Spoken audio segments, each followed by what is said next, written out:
Okay, a couple of things that get brought up by Sedevacantists to show that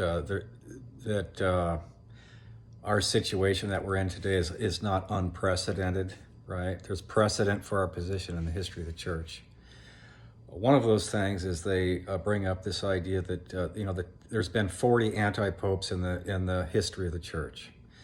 And that gets pointed to show that this idea that we can have an anti-pope is not some crazy, abnormal idea, right? Well, the problem with that is every time the church has had there's been an anti-pope, right? There has at the same time been a true pope. And there's still been a legitimate hierarchy. An anti-pope is somebody who sets himself up in opposition to the true pope. That's what I have found in the history of the church. So what would qualify as an anti-pope would be maybe somebody like Pope Michael, Clemente Dominguez, Francis Schuckert. This guy, I think there's a guy calling himself Pope Pius XIII, right?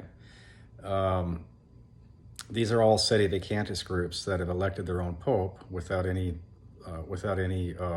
legitimacy or legitimate authority to do that, right?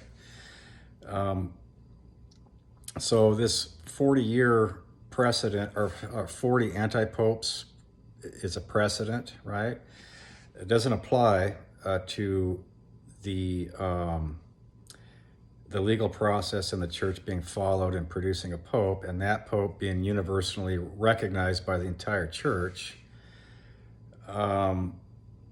That's not an anti-pope. That's the true pope. That's how we know who the true pope is, right? I've not found it to be the case at any point in the history of the church where the legal process was followed to produce a pope, and that pope was universally accepted by the church, and that pope was later shown to be an anti-pope, right? I've not found that to be the case in the history of the church. I had assumed when these 40 anti-popes were brought up that we've had 40 of those cases, right? And so these last 5 or 6 popes are just more of those cases. That's not true. Another thing that gets brought up is the Great Western Schism, where there was I think eventually 3 claimants to be the pope, right? And the church was divided as to who was the real pope. And that gets pointed to say that hey, the church is in confusion today. The church is in doubt today as to who the real pope is, and you can have opinions, and even if you're wrong, as long as you're in good faith, you'll be okay. Just as those people were not found to be at fault during their time, right? Well, the problem with that, as using that for a precedent, is that precedent doesn't match up with what we're saying today, right? So,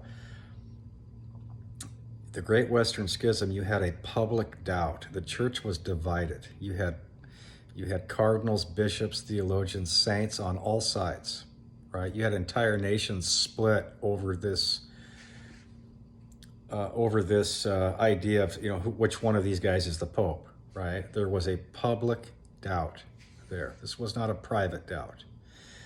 And as confused as they were as to who was the real pope, there was no confusion that there still was a real pope. One of those guys was the pope, right? That's not what we're saying today. We are not in that same position today. And the church still had a true pope, still had a true hierarchy. Those who were in good faith in their doubt, very very likely that their priests that were not in union with the true pope were supplied jurisdiction by the church because of this common error doubt, right? Well, we can't claim that. We can't claim that same common error, right? Um, Common error is when any Catholic in good faith could reasonably presume that his priest has ordinary jurisdiction. Common error doesn't apply when you know for a fact the priest does not have ordinary jurisdiction. And then you're going to go ahead and presume that he has supplied jurisdiction. That's not what common error means. So that doesn't work for a precedent.